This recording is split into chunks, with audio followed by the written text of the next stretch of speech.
Recording is in progress, or progress, as they like to say. So let's do a little recap from last time, and then we're going to move on with today. Last time I'd intended to introduce Dante's biography, his life, where he lived, his peers, the context in which he lived politically, socially, historically, but we managed to see essentially one letter that he wrote introducing the Inferno. Who was the letter to? The Can Grande, or really Della Can Grande, the son of the Can Grande. Anyone know what Can Grande means? Oh, a great count. Oh, could be. I was going to say the big can, but yeah, that's pretty good. Okay, Can Grande, the big can. Yeah, he was a big fellow with a lot of responsibility, with a lot of title and land. And Dante went to stay with him during his exile, which we'll get to today. Now, the reason we read, now out of interest, am I shouting? Am I being too loud? Am I being too quiet? Okay, can you hear me clearly on Zoom? I'm used to speaking to a large room, and I remember when I was a student here, there were a couple of professors I had who would shout, and we would all leave with our ears ringing, and it was painful. So if I do that, I may not be able to stop, but it's good to know. So, in the letter to the Can Grande, Dante suggested that his text is polysemous, meaning more than one level of meaning. It is not just a grand narrative, it is not just a tale told of a journey through hell, but it is meant to be a philosophical, moral tract, almost a philosophy to those who are reading it so they understand how to live their life on earth. Now, that was important to read to set up the context for this, but what I want to do today is to look at his context for a couple of reasons. Okay, that didn't work. Now this is where? Florence, we did that last time. We looked at a couple of the old biographies, and we noted last time the fact that biographies were written within his own lifetime and just after and continuously being republished is an insinuation of what a colossal figure he was on the European intellectual world stage. This was an image of Florence we saw last time. Anyone familiar? Remember what this is called? The old bridge. The old bridge. Well done. In Italian? Give you a clue? Bridge is Ponte. Close, begins with V. Vecchio. Ponte Vecchio is the old bridge. This is the old Piazza Vecchio, the old palace. And this, you can't see if you're in the room, is the Duomo. I asked last time how many of you have been to Florence. I couldn't see all your hands. Anyone in the room been to Florence? You've been to Florence? Anybody on Zoom been to Florence? You've been to Italy? All right, that's close enough. All right, that's pretty good. You've been to Italy too, but not Florence. Why has everyone been to Italy and ignored Florence? It's unbelievable. You do have to get in through the city gates, that's true. I told you last time there's a nice Melchic restaurant there. Ruth's, you should feel free to get a pizza. Either way, it is an astonishingly beautiful place, as you can just see from the vista here. It didn't quite look like that when Dante was there. We'll see in a minute what Florence did look like. We noted there are hundreds and hundreds and hundreds of biographies, and if we had endless amounts of time, or if we were in a college program that led you with all the morning Seder hours free to read materials for your courses, I would say, you know, enjoy your time reading a number of these biographies, but I know we don't have time for that. So I'm going to give you the SparkNotes version in a moment. But again, if you're looking for summer reading and you're looking for a break from something more intensive, looking at a biography of Dante gives you a lot. Now, we noted there were three forces that were growing, coming into themselves in this time. It was the rise of international capitalism, commerce between states, the rise of the nation state on the left-hand side of your screen, and in the middle, the war over church and state, over religion and secular power. And the rise of all these three forces, we suggest, generates two things. Number one, greed. The more power there is to get, the more money there is to get, the more commerce, the more avenues there is for trade, the more likely it is for people to want more of it, which leads, of course, to corruption. And Dante is writing in response to what he sees as a vicious reality. And by vicious, I don't mean violent, I mean literally full of vice, vicious. And he sees himself as a figure of integrity. Now, the reason we're going to look at Florence in a little more detail where he lived is because I want us to imagine that we, by the way, does the owl follow me when I walk? Is that awkward and weird, or is that helpful? Both, helpful and awkward. Okay. I want you all to imagine that you were doing your own inferno. You were writing a story of your journey through hell, who you would meet in the 9th circle, the 8th circle, the 2nd circle, which of course will describe in more detail who belongs in each circle. But a number of the figures we're going to meet in Dante's version, some of them are going to stand out as historical figures. For example, Virgil. You'll be very familiar with by the time we get there. He's a Roman poet who is quite well known and studied in universities to this day. There are a couple of popes we'll meet who are large historical figures, but Dante always also sticks into the Inferno like his local chemist, pharmacist, you would say here, which nobody historically knows, but he knew, and he thought, that guy drove me mad. He wouldn't take my change one day. I'm going to stick him in the 6th circle of hell for eternity, and everyone's going to read about it. But we need to have a sense of the town he lived in, the people he surrounded himself by. Now, the local pharmacist, I'm not going to be able to enlighten you on because I don't know enough about him, all the pharmacies of medieval Florence. But there are some historical figures. How many of you have heard of Henry VII? I mean, you've heard Henry VII. You're probably thinking Henry VII of England or Britain. I'm thinking of Henry VII of the Holy Roman Empire of France. So that's another figure. How many know names of any popes? Okay, give me some names. Name some popes. Shout them out. Gregory, good. Benedict is a good one. That's the current one. Urban. Francis, I mean the previous one, Francis. That's also Francis we're going to come to, because Francis, the original Francis, was a huge influence over Dante's writing. St. Francis, the original, led which movement? Give you a clue, it's in the name. The Franciscan movement that had a huge influence over the Catholic Church and over Dante's writing as well. Anyone know what the Franciscan movement was kind of known for? What their creed was, roughly speaking? Franciscans were essentially a group of ascetics. They were pietists who suggested we need to abstain from physical pleasures, from money, from material world, and withdraw into the inner world of spirituality. We'll get to next time. St. Francis, what he was known for, he was known for being essentially a magic worker who spoke with the birds and the animals and consorted with nature rather than the material structures of human life.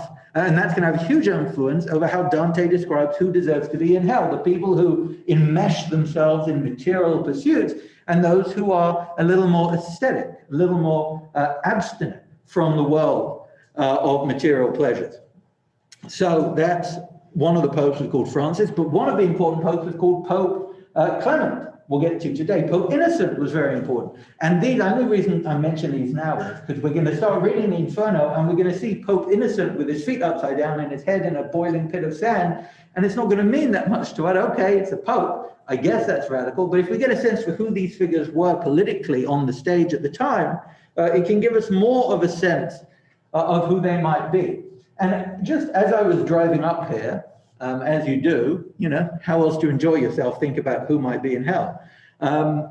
One of the things that can help us make this resonate or feel more resonant is by thinking about the equivalent figures in our political, social, historical, religious lives being put in these places, and think about how that would resonate with the populace.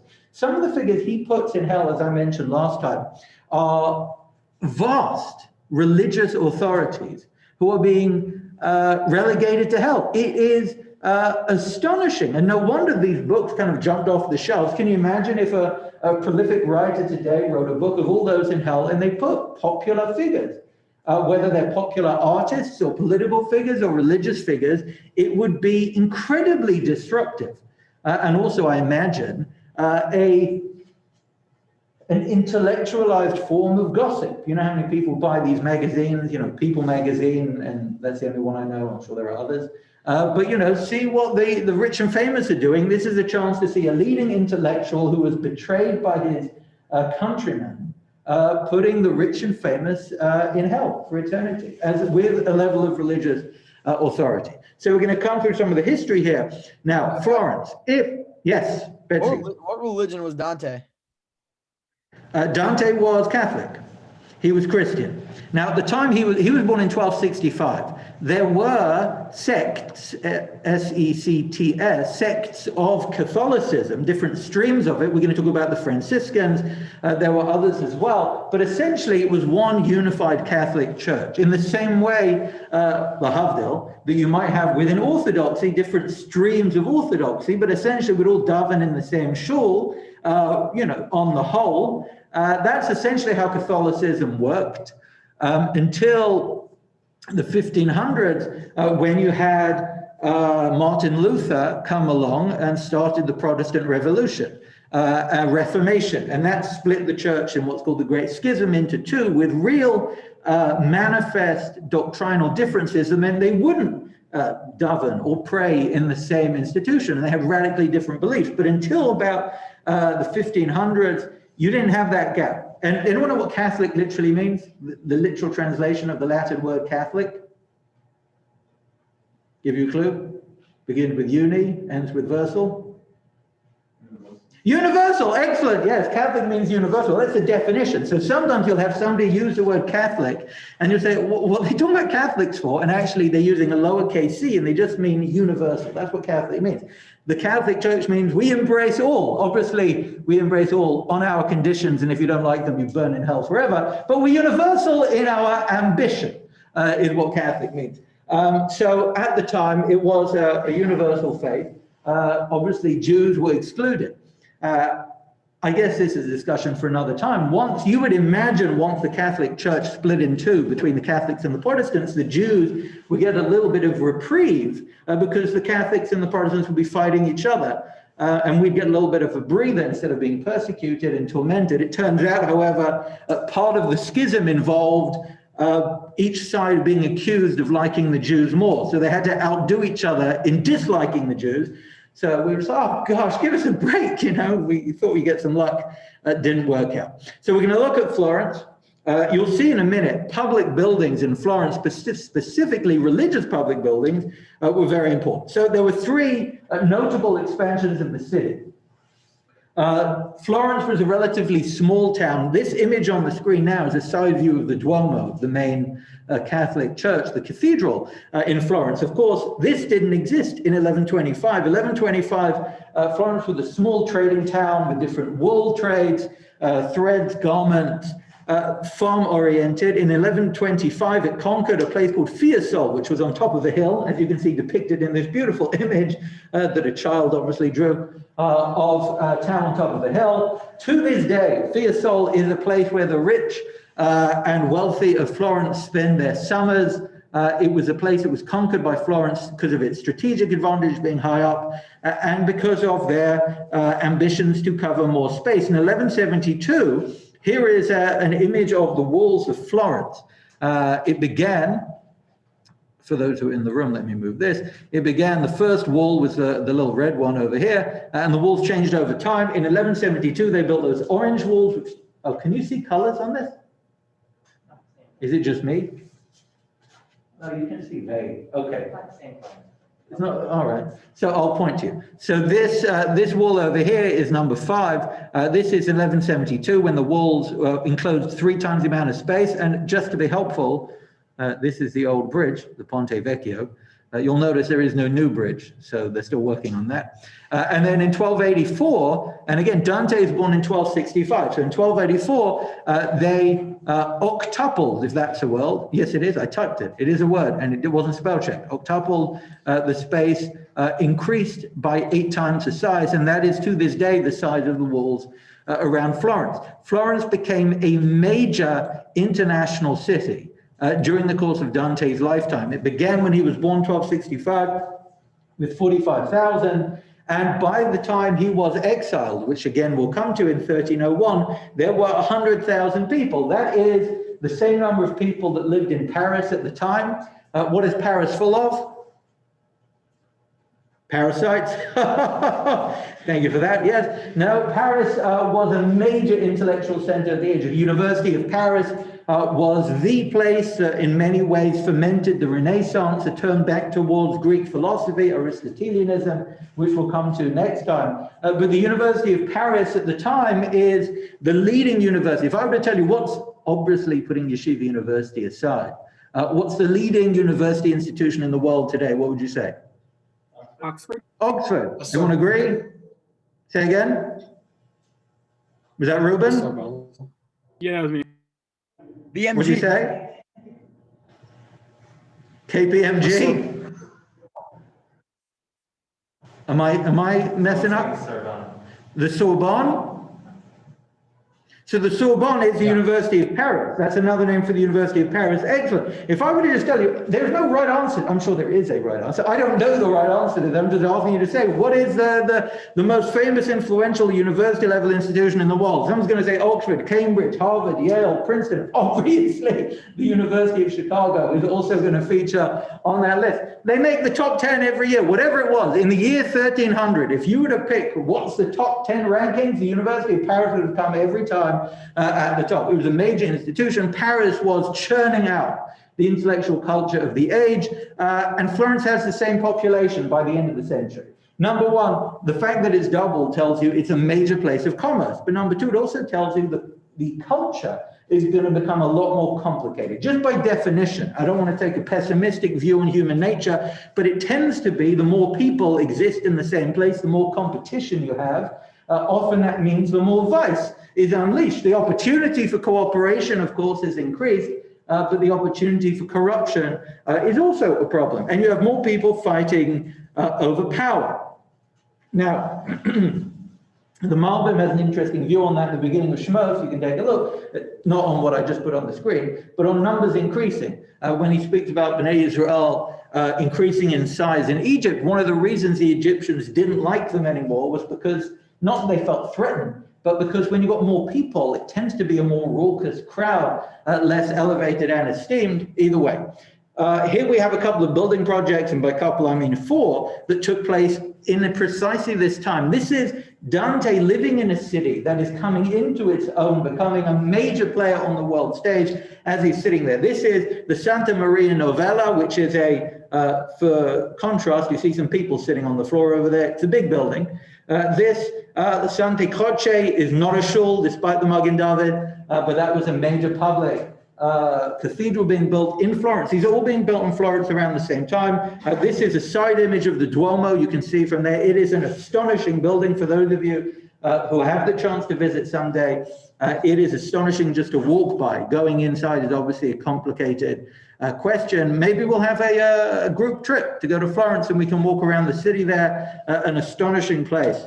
And the mosaics of San Giovanni, this is for the age. Even now, this involves incredible finesse and complexity, and for the age, for sure, this was a signal of opulence, wealth, luxury, prestige, and being a center of European life. Now, that's all happening during Dante's age. Now, this next image is going to be important again to set the cultural stage. What is this an image of? Can you see clearly?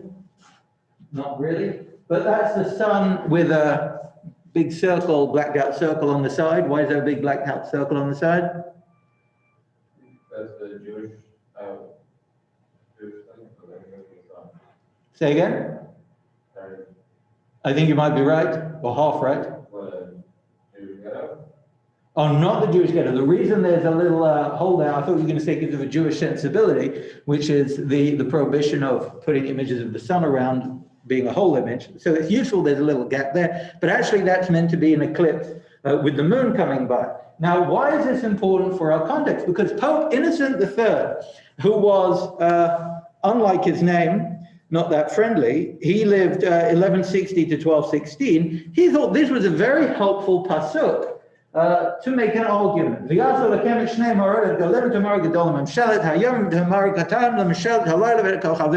Why on earth is this pertinent to European life? Why on earth would the Pope find help in this support? I will tell you. You're lucky. I will tell you. The Pope suggests that there are 2 sources of power in European life. There is secular power and there's religious power. There's religious authority embodied in whom? Begins with P, ends with O. Pope, and secular authority rooted in who? Begins with M. Emperor. See, now I only had to give the beginning. That's pretty good. So you've got the Pope and the Emperor fighting each other for power. The Emperor believes that he's the rightful owner of all state authority. The Pope believes that he should have all state authority. And they both have religious grounds to fall upon. If you're a king, an emperor, and you want to suggest that you should control state affairs, and you want to use the biblical text as a source for your mandate, what do you look to? What do you point to say kings are entitled to power? If you're using the biblical text, you want to justify the fact that you're an emperor, God wants you to be in power. Who do you look to? David HaMelech, King David, yes, who else? Shlomo HaMelech, excellent, yeah, the Malachim, you look to the kings. What about even further back? What about before the age of kings? What was the power structure when the Jews left Egypt? Who was in charge? Moshe. Was Moshe a religious authority or a state authority? He was obviously religious. They're all religious. Even the kings are religious. David was religious, right? So is he a religious authority or a state authority? He's both. He's both until what? Until they get to the land of Israel. Until they get to the land of Israel, or Until he dies. is he both until he dies? Anyone disagree? Does Moshe at any point divert himself of religious authority and give it to another? Yeah. Who? Well, Yeshua receives the authority over the military and the armed forces. The king of the Sanhedrin. Sanhedrin, I guess, is the legislature. Who's the equivalent of the Pope? Aaron, right? In the middle of the Midbar, when they build the Mishkan, they haven't got to Israel yet. They haven't had any big wars yet. And Moshe divests himself of religious authority, and Aaron is in charge. Now, who's leading the people? Moshe's still leading the people. Who makes decisions about where they go, what they fight, what they say, how they teach, when they move? Who makes those decisions? Hashem, obviously, but Moshe is the figure in which those decisions are made. And Aaron essentially is a relatively closeted, quiet figure who spends his days organizing ritual life. And emperors suggested, Mr. Pope, if they were in a polite mood, they would say, Mr. Pope, say, you can stay in the Vatican, you can do the little stuff with the incense, and you can give out the mass, and you can give nice speeches, but keep to your four walls, because I am the Moses now, I am the emperor, and I make the decisions. And the Pope says, oh, that's really lovely, what a nice idea, I'm going to have you killed in your sleep. And in addition to that, I'm going to write a little pamphlet. And Pope Innocent III wrote a pamphlet suggesting that this, way before humankind was even conceived, perhaps not conceived in the conceptual sense, but in the human sense, before they were born, God says there were two lights made. The great light to rule over the day and the small light to rule over the night. And the Pope says, popes are the suns, S-U-N-S. We are the great light that rules over the day. Popes, emperors rather, you are the small light that rules over the night. Now, in this distinction, Pope Innocent says, what is day and night? A useful distinction when we think about the human condition. If we were to divide the human experience into two realms, what would those be? Not temporal realms, night and day, but experiential realms. What are we made of as human beings? Yeah, physical and spiritual, body and soul. And Pope Innocent suggests that Memshelet Hayom, meaning we popes get to rule over the day, the souls, the enlightened part of humankind. And we get to rule, that is the major power. And emperors, it's very nice that you get to make decisions about armies and tax collecting and things like that. But really, the fact that you exert so much influence down here is not a signal of your higher authority. In actual fact, in many ways, it's a signal of your inferior authority. You get to call the shots. Where? Down on this earthy, marshy plane. We are in charge when it comes to the enlightened part of human life. And it's true that you get to make calls that popes don't get to make. You get to make decisions about tax collecting and war, but you draw all your authority from me, right? How do moons shine at night? This is a complicated scientific question. How do moons shine at night?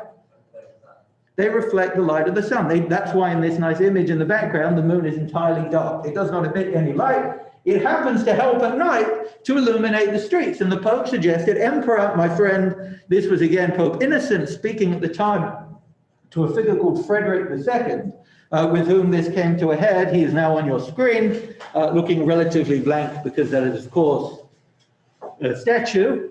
Frederick II was put in his place by Pope Innocent III, who says, emperors, you exert power on this plane, but really you draw all your power from me, which has an important, what we would call Nachgemeinde, which means emperors who want to make decisions have to consult with the Pope. And if they want to be a legitimate monarch, they have to get the endorsement of the Pope. So popes, while they're not making the concrete decisions on the ground, they always have the power at every moment to withdraw their seal of approval. So in many ways, though popes aren't making decisions, they have the power of what we might call impeachment today. They can just remove an emperor from their throne. They get to call the shots about who's in charge. So in many ways, the popes were claiming universal authority, even though they weren't making detailed decisions. The emperor said, I'm Moshe, you're Aaron, go back to your Mishkan and leave me alone. That's Pope Clement, who picked up the fight after Pope Innocent died. And the reason that it's helpful that these figures are facing different directions is mainly from my PowerPoint, with Frederick II looking to our left as you look at the screen and Clement looking to the right, because two major houses grew up in Europe at this time. The House of Waiblingen, who regretted their name, and on the other hand, the House of Welf. And these were two Germanic houses that went to war. And the Waiblingens supported the emperors, the Welfs supported the popes, and they essentially were standing armies fighting against each other for eternity. Now, this is a Germanic issue. Welf and Waiblingens are Germanic. However, those names were picked up. And I want to do my absolute best not to stray into political territory, but it is helpful for our purposes to think of these two names, Waiblingen and Welf, in whichever order, as Republicans and Democrats. Because in many ways, there are some philosophical traces to where they stand on the issue, but it devolves to a state where they see each other essentially as political enemies, independent of philosophy or doctrine. And you have factions growing all over Europe who fight each other. And if you ask the average person, why are you fighting them? They would say, because they're Waiblingen. And if you ask the Waiblingen, why are you fighting them? They wouldn't say, oh, because I doctrinally believe in the authority given to the Pope on the basis of the Son. They would turn around and say, because they're Welsh and we hate their guts, and they killed my grandfather and I killed their grandmother, and we fight each other to the death. And that's essentially what happened. I will note in Italy, these names changed. And they weren't Waiblingen and Welf, but they were Ghibelline and Guelph. The W sound transmuted into a guttural G, and you have the Ghibellines and the Guelphs, and they fight for eternity. And here you see a bunch of them fighting. Which side is the Ghibelline? Which side is the Guelph? Anybody know? Give you one guess. Yeah, the real answer is, yeah, nobody knows. This is just an impression of people slaughtering each other. But yeah, that's a reasonable guess, considering on the last page you had the lions with the Guelphs, I guess, and the lions here on the shields on the right. But either way, they're fighting each other. Now, I'm going to give you a quote here from Edmund Spencer. Anybody know Edmund Spencer? Lovely fellow. Anyone know where he was from? He was a lovely fellow. That's your only clue. England, excellent. He was an English poet. Anybody know anything Edmund Spencer wrote? Famous long poem. The Fairy Queen. Fairy Queen. Of Edmund Spencer. Excellent. It was known as the Spencerian, right? Say again? It was later known as the Spencerian. Yes, well done. I thought you were copying me because the sound came later. But you knew, excellent. Yes, Edmund Spencer, an English poet after Chaucer, very many ways picking up from Chaucer. You had Spencer leading into Shakespeare. He was the bridge between those two figures. Fairy Queen was a famous long poem that he wrote. And in another small poem called The Shepherd's Calendar, he writes as follows. When all Italy was distraict, and obviously he didn't speak English very well, or spell very well, but at the time it was considered appropriate, into the factions of the Guelphs and the Ghibellines, between being two famous houses in Florence. Now, these were not two famous houses in Florence, they were all over Europe. It happens to be that they manifest in Florence, and Dante, of course, makes them famous by dividing Ghibellines and Guelphs all over hell and paradise in different places. So everyone assumes it starts in Florence. And that just, again, testifies to Dante's influence. The name began through the great mischiefs and many outrages to be so odious or rather dreadful in the people's eras, which means, yep, ears, well done, that if their children at any time were forward and wanton, they would say to them, the Guelph or the Ghibelline came. Meaning these names started to symbolize just irrational warfare. That if, Ellen Spencer is saying that people would, as a turn of phrase, as a colloquial remark, if people started misbehaving and say, stop being a Guelph and stop being Guelph and Ghibelline, just a way to indicate pointless fighting, which words now from them, as many else, became into our usage for Guelph and Ghibellines, we say elves and goblins. So essentially saying it is a meaningless, almost racial division between groups because of their birthright. I was born a Guelph, I'm going to fight for the Guelphs, I'm going to destroy the Ghibellines. And in many ways, the origin of the dispute became lost. The reason why one stood up to the other became lost. And this is why I helpfully say, using the prism of partisan politics is helpful for two reasons, but mainly because it just brings it a bit more to life and resonate in our head. And again, if you try to think about who, in the Democratic and Republican Party, if you were designing a hell, I'm not asking you to say this out loud, but if you were to pick figures from each party to put in different places, and I'm not going to say where you would put them, but if you were writing about a hell today, if I were to talk about Pope Innocent or Gregory V, it's not going to resonate as if I were to tell you Bernie Sanders and Donald Trump and which circle they were in and what position they were in. It would suddenly resonate in a very different way for people in this room and people on the planet today, which is precisely what Dante was doing. They weren't ancient figures when he wrote this. They were pertinent figures on the world stage who had followings and representatives, and it stirred up the pot quite a lot. Now, by the way, anyone know the time? 3:46. Oh, there's a big clock up there. Okay, excellent. That's good to know. I just question. Okay. Yes. Dante pick a side in the fight? Dante did indeed pick a side in the fight. And what we're going to do, thank you for mentioning that. We're just going to finish a little bit overview of the Guelphs and the Ghibellines, and then we're going to get to Dante's particular biography. He happened to be a party of the Guelphs, which, as we said, the Guelphs were by and large Pope supporters. Dante was among the Guelphs. And why the Republican-Democrat divide is helpful, not just to make it resonate for us, but it's going to be instructive, because in a moment what we're going to see is in Florence, the Ghibellines were essentially expelled.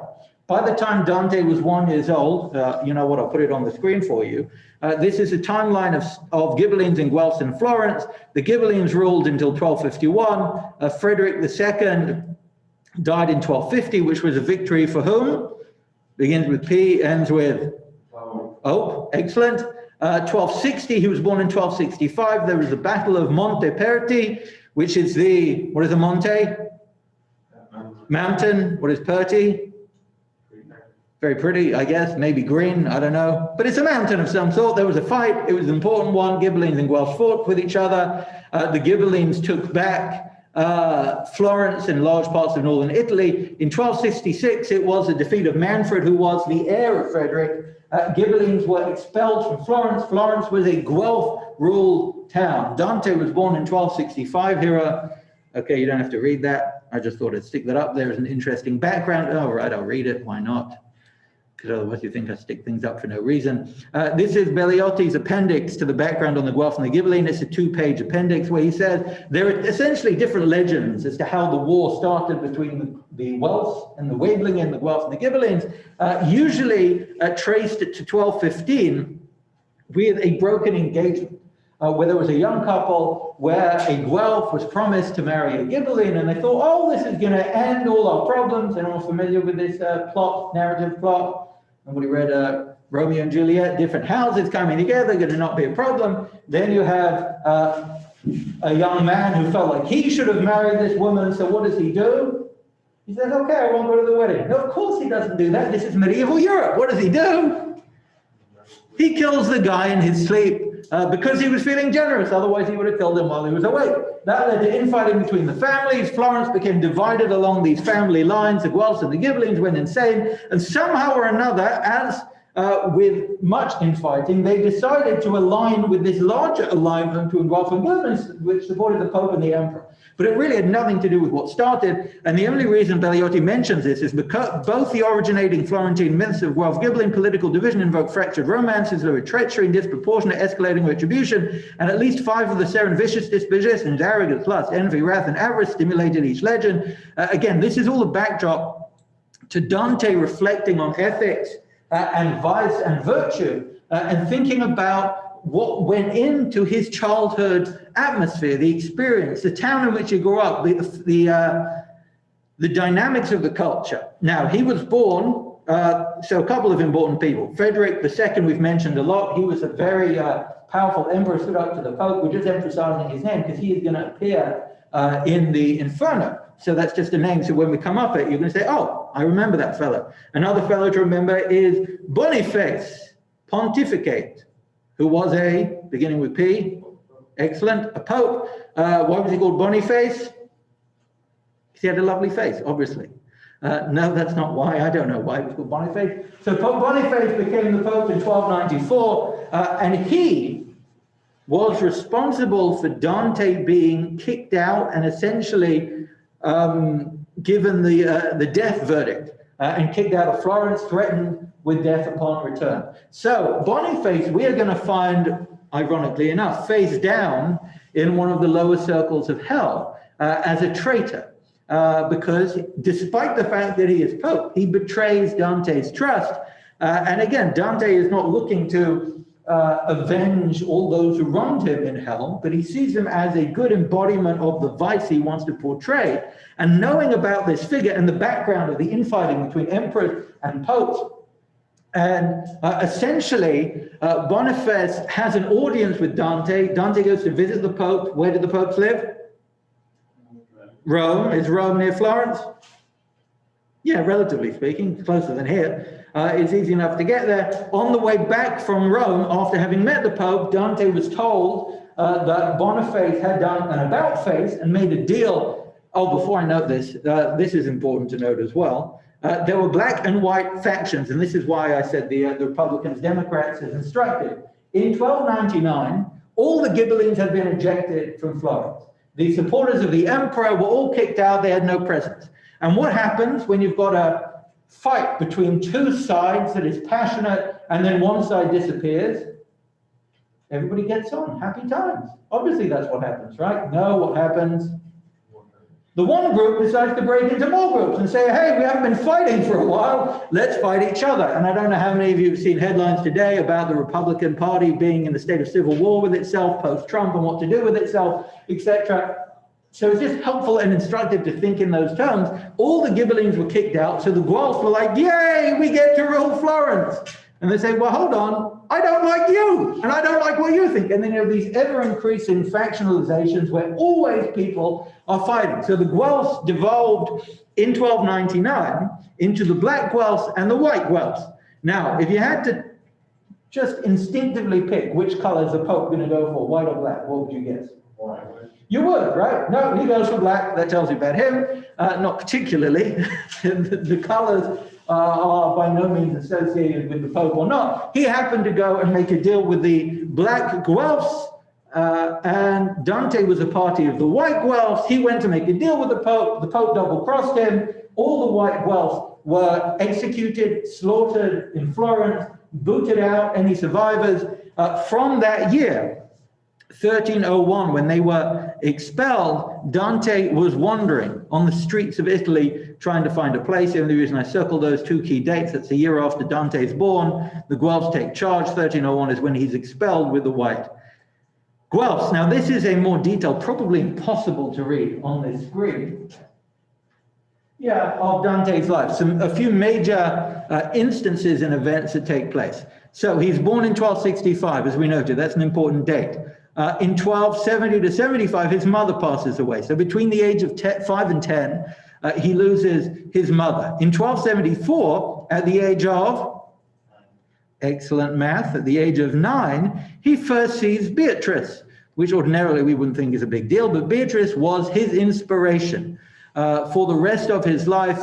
Again, he's 9 years old, but the meeting of him and Beatrice looms large in his poetic imagination and will inspire much of his poetry, even though he goes on to marry in 1285 Gemma Donati, somebody else.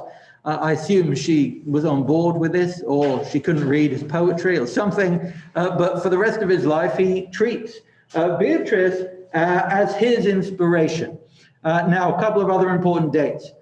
Beatrice dies in 1290. How old is Dante at this time? 25, excellent math. Indeed, so he so far lost his mother, fallen in love. His inspiration has died at a very young age. I don't, for some reason, didn't circle it here. But his father also, because I didn't circle the mother. His father passes away 1281. How old is he there? 16 to 17. So in his youth, he loses his mother, his father, his love, and he, by product of those losses, becomes responsible for his siblings and the family. At the age of 18, he's essentially in charge of the welfare of his family, which leads him to get involved in public life. He gets engaged with the politics, with the division of wealth and labor in the city, to stand up and be a responsible figure for his health. In 1300, at the age of 35. Now, 35 is going to be a very, very, very important age, and the year 1300 is going to be a very, very, very important year, because 1300, at the age of 35, is Dante's date when he begins his journey to hell. Of course, he's a poet, but in his poem, he writes of himself, Dante being led on a journey. That journey begins, and you know what day of the year his journey begins? I'll put it through this lens. He is on a journey to free his soul from bondage. If you were Jewish, what day would you pick to begin a journey to free your soul from bondage? Yom Kippur? Yom Kippur is an interesting date. I heard another option. Pesach, New Year's. Pesach, excellent. Actually, the first night of Passover, as the scholars depicted on Pesach, which is an important date, obviously, for Jews, but also for Christians. The first night of Pesach, Seder night, is when year 1300, Dante begins his trip. He is the age of 35. 35 is an important age, as we'll see next time. And when we begin, why is it an important age? What did you say, Bensi? Why is it important for the Christians, Pesach, you said? Well, Pesach is also the evening of the Last Supper, traditionally for the Catholic Church, and Pesach they adopted in many ways as also a celebration of the freeing of the soul, and they saw the freedom of the Jews in Egypt as kind of a presaging of the spiritual idea of freedom, which they so did with that day. The attachment to Pesach obviously has weakened with time, especially as the church has broken into various factions, but it was an important time for them as well. So we have the trip. 35 is an important day. Let me ask you, how long is the human lifespan? Roughly. Depends. Correct answer. In an ideal term, how long is the human lifespan? 70, 80? Go on, what do you mean? You saying just statistically? Well, presumably in Italy during that time. During that time, 70, 80 would have been a good innings, as they say, at least in England, with cricket. Is that something people say here? Because I know you have innings in baseball, right? Do you have innings? Does anybody say they lived a good innings? Is that seen as incredibly crass and offensive? Yeah, all right, great. We've done our business. Our work is done. Say again? I said I like that. It sounds good. It does sound good. For the record, it never sounds good to a mourner. So I would not say that to a mourner. I've had people say that to me at Shivers. No, they lived a good innings. Okay, I wouldn't say that in the other room, but okay. But, you know, people say that if somebody passes away and they're 95 and they, you know, passed away in their sleep and they lived a fulfilled life. There was I think it was last year, commentator, political commentator. I think he often appeared on Fox, Jewish, in some way disabled, Charles Krathhumer. Did I say that right? Does nobody know who I'm talking about? Yeah. Either way, Yeah. he, He died last year. say again? Yeah, he died last year, I think. He died last year, and he wrote an op-ed before he passed away. He'd been given a kind of a fatal diagnosis, and he wrote a long piece about how he was not resentful. He felt like he lived a productive, helpful life, and he was satisfied either way. So sometimes people have that sense. Either way, yes. So we don't talk about innings in that sense, but what about in the religious imagination? What is the human lifespan? 120 is what we usually say in Jewish life. Basically, premise on Moshe Rabbeinu. What about David HaMelech? How long did David live? 70 years. That was a very long, circuitous route to lead to that fact. David lived 70 years. In many ways, that is seen as the kind of pristine human lifespan. Anyone know why David HaMelech lived 70 years? Borrowed them from Adam and Rishon. Oh, wow. I didn't expect everybody to know that Midrash. Yes, there's a Midrash. Adam, we know, lived 930. The Midrash is perturbed why that's not a round number. Why didn't he live to 1,000? It seems 930 seems a strange number. The Midrash suggests that Adam HaRishon, toward the end of his life, is shown the vista of history, and he saw David HaMelech being born, essentially a stillborn without a life. And he said, I donate 70 of my years to him, and that's why he lived 70. Either way, this is important, because if you live for 70 years, what is the middle of 70? 35. Excellent. That was a long way around. 35 is the midpoint of life. Dante's first line of the Inferno. At the midpoint of my life, I was lost in a dark wood. The midpoint of his life was the year 1300 at the age 35 on Pesach night when he left to go on a journey to hell. It also happens that in reality, in the year 1300, he was elected to political office here for a term of 2 months, which is not a very long term, as one of the Council of Priors in Florence. It so happened the year after he was sentenced to exile and then to death and had to leave. Okay, so that's a lot of the political information. Most of his political life takes place before the age of 35, because at the age, as we said, of 37, he is kicked out of Florence. Imagine being kicked out of your city. I say here as a Londoner sitting in New York, by free will of my own entirely. But you can imagine being exiled from your town. The rest of his life is him in exile. And this is where he does most of his writing. This is, in the year 1304, is when he begins writing the Inferno, as you see over here. I can't see the top of the screen, but I think I've highlighted something. Someone on Zoom, is there something highlighted? No, it's over here. I highlighted over here that he wrote the Vita Nuova. With one exception, he wrote a long poem called the Vita Nuova, the New Life, in the year 1293, which was a reflection on Beatrice. Again, which is why it's important that at this point he's been married for nearly a decade to another woman. He's got around four children. We don't know the exact number. And he writes a long love poem, which is not lurid or graphic, but in many ways it's spiritualized, treating his infatuation with Beatrice about a love with God and divinity in the soul. And that unfolds in essentially a love poem, which I should know, Emmanuel of Rome also mimics in what he calls, I think, Megillat Ahava, the scroll of love, which in many ways imitates a Vita Nuova. So we may get to that, we may not.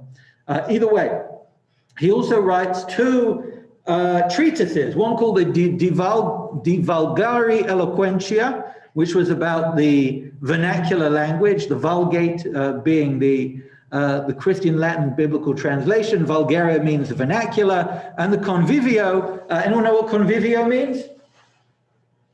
Yeah, I wouldn't expect so. The Shulchan Aruch, it was not a Shulchan Aruch, but it means the laid feast, is essentially what Convivio means. And these are two texts that he writes on theology, ethics, divinity, doctrine, faith, also reflects on love and grief and loss to do with Beatrice, but De Vulgaria Eloquentia, he writes about the perfect language. What language are we writing? We discussed this a little bit last time, that he writes in Italian specifically, which is almost a concession, but in this work he writes about why vernacular Italian can be a sacred language as well. So those are important texts that he writes. Of course, our focus is on this. In 1304, he conceives and composes the Inferno. He's been in exile for 2 years.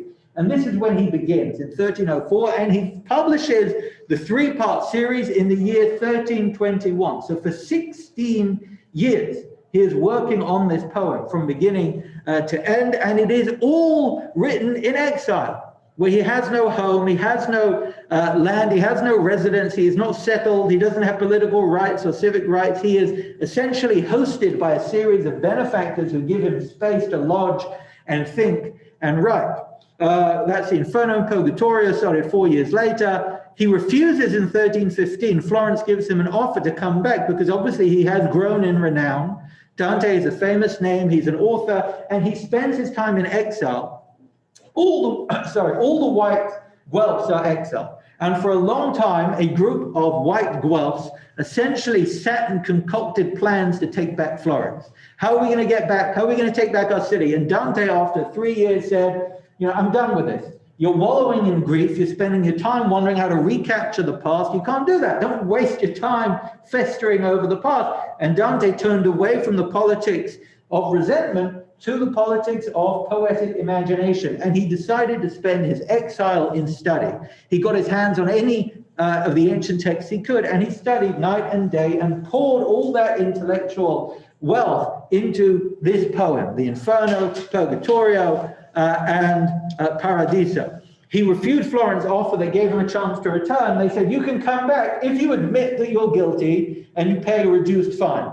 And he said, stuff you. I'm not interested in admitting anything. Again, in the news the last couple of years, there was a lot of talk about the pardon power of the presidency. What's one of the conditions of receiving a pardon from the president? Anybody know? Other than, saying thank you very much. One of the conditions on receiving a pardon is an admission of guilt. If you accept a pardon, you have to, the pardon includes language. You receive this pardon with your admission of guilt. I remember one of the fellows 3 years ago, somebody, I think from Arizona, I don't remember the name, being given a pardon and was on television saying, this vindicates me. And then one of the interviewers said, well, you do know having a pardon means you accept that you're guilty. And they said, what? Trust me, they didn't give it back. That just was surprising to them. Either way, Dante stands as a pillar of integrity here, where Florence says, you're welcome back as long as you admit you were wrong and you pay a fine. And he says, thank you very much. I'm staying in exile. I'm not interested. So again, I'm not going to paint Dante as a paragon of virtue and integrity, but there are moments in life when he reflects the ideals that he paints in his portrait of eternity. Now, he also, in the year 1317, after he finished the Divine Comedy, he wrote a small pamphlet called Monarchia about political power, where he reflects on the separation of church and state, suggesting there should be a thick wall of separation, an emperor should be in charge, and there should be one supreme emperor, not a democracy, not a republic, but an emperor, which the argument reflects very much an argument also present in the Sefer HaChinuch. Anyone know the Sefer HaChinuch, the argument for why monarchy is better than democracy or republic? Essentially, it's efficiency. The Sefer HaChinuch says it's hard enough to get things done, and you put 3 people in charge, so they're just going to fight with each other. It's all going to come to a grinding halt. Nothing's ever going to get done. The Sefer HaChinuch does admit, he says, if you give somebody ultimate authority, occasionally they can do horrific things with it, and they've got unquestioned power. They're going to do horrific things, but that's one of the risks of efficiency. Either way, in a similar argument, Dante writes Monarchia, that is, the Paradiso, I should say, is completed in 1321, published, and it happens to also be the year that he dies. He gets a fever on a trip home from Venice, in a city called Ravenna, is where he died. We only have 8 minutes left.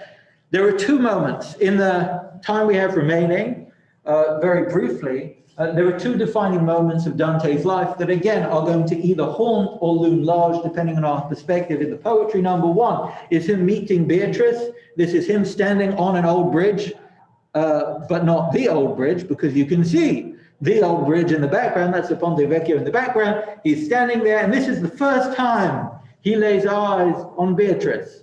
You may be thinking what I'm thinking, which is he doesn't really look 9 years old, but I guess this is a later painting reflecting on that moment. And I should note that this moment of him first meeting Beatrice captures the imagination of artists from then till now. On the left-hand side, you've got a medieval iconographer depicting Dante seeing Beatrice as a spiritual leader. I should note here, I have done my utmost in as many images as I can to obscure foreign iconography. I couldn't do it everywhere, and frankly, I missed this one, but what can you do? And on the right-hand side, we've got Salvador Dali, a modernist painter depicting Beatrice and Dante with each other, because these two, in many ways, to this day in Western literature, Western poetry, and the Western imagination, capture a pure love, what it means to love somebody in a spiritual sense, not in a carnal or earthly sense, but in a sense that is driven by a need to find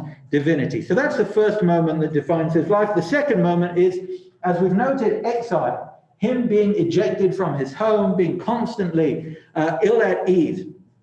We only have 6 minutes, but I'm going to bring in the Malbim again, because he's got to get some attention here and there.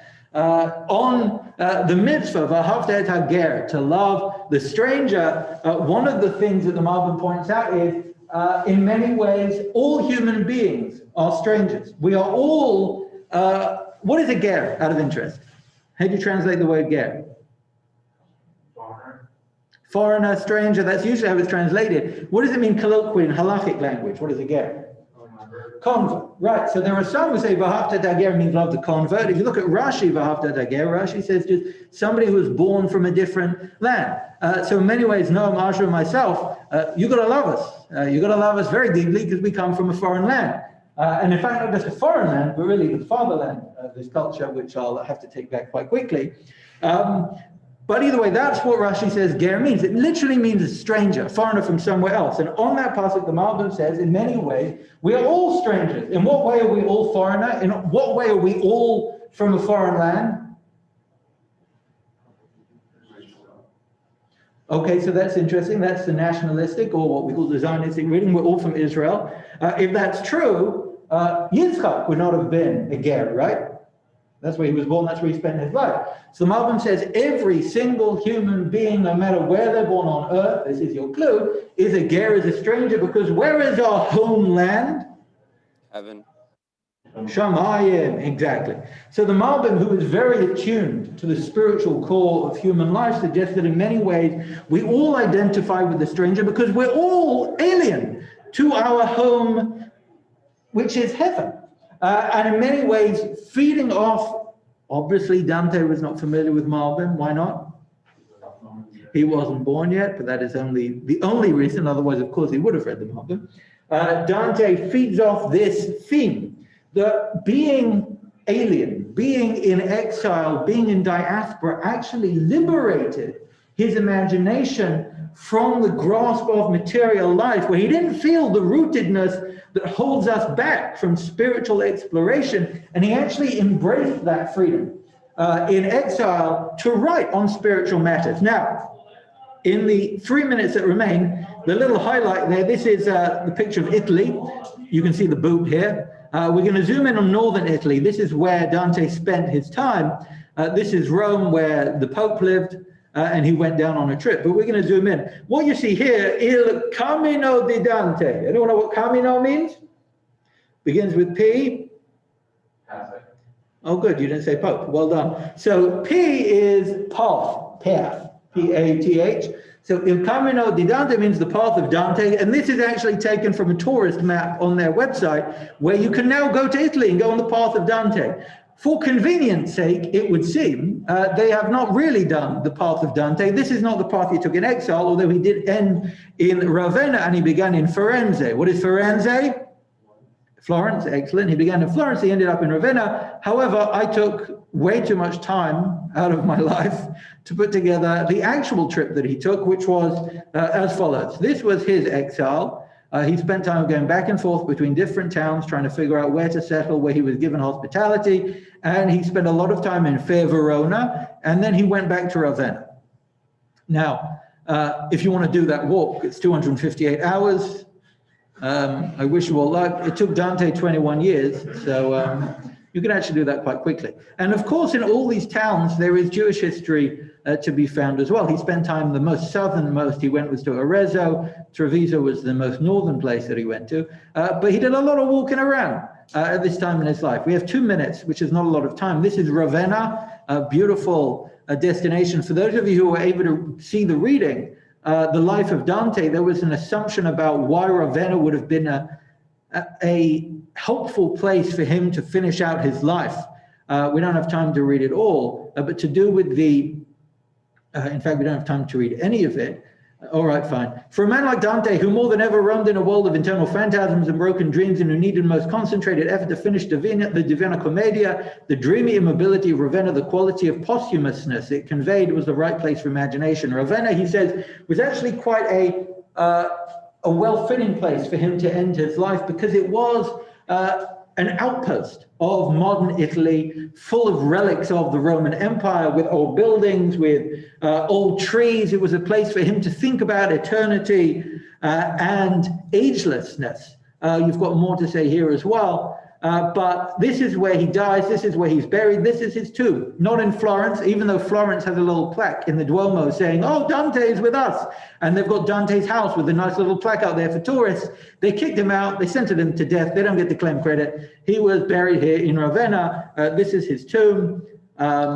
Don't know if you ever get a chance to go there. We were going to read this little bit about why Dante is so fascinating as a figure. There's so much written about him. We don't have time for that. It's 4:14. But what I say, this image here is found in Florence, of Dante standing outside the city gates that have shut him out, while he stands with the book of the comedy in his left hand, points with his right hand to the realm of hell, purgatory here, and then paradiso, going up into the celestial realms. And we'll finish with this. In his left hand, the poet holds open the Divina Commedia as a gift to Florence, while his right he hands to the three realms of beyond the gates of the city, by contrast, remain shut. And the secret of his soul, no doubt, is to be found in that gift. So now that we have a little bit of a sense of who he was, where he lived, the kind of cultural forces he battled and he oversaw, we're going to turn next time, oh, how convenient, next time, to the textual influences over the Inferno. We're going to take a long, hard look at the two streams of influence. This is a course that is sponsored by the Strauss Center for Torah and Western Thought. So we're going to have a look at the Torah and the Western influences over his life, being the two central streams, next time. Now, next time is Thursday. I think I may have to go back to Zoom just for Thursday for some family organizational reasons. I hope that's okay for people, but we'll all get a chance to breathe, literally. We'll all be on the same footing. So Thursday will be on Zoom. My hope is to return back to person on next Tuesday. I'm not running away if anybody needs to stay or wants to stay, but you are no longer held captive. I wish you all a successful week, a healthy week, and look forward to seeing you next time. Thank you all. Thank you. Thank you. Thank you.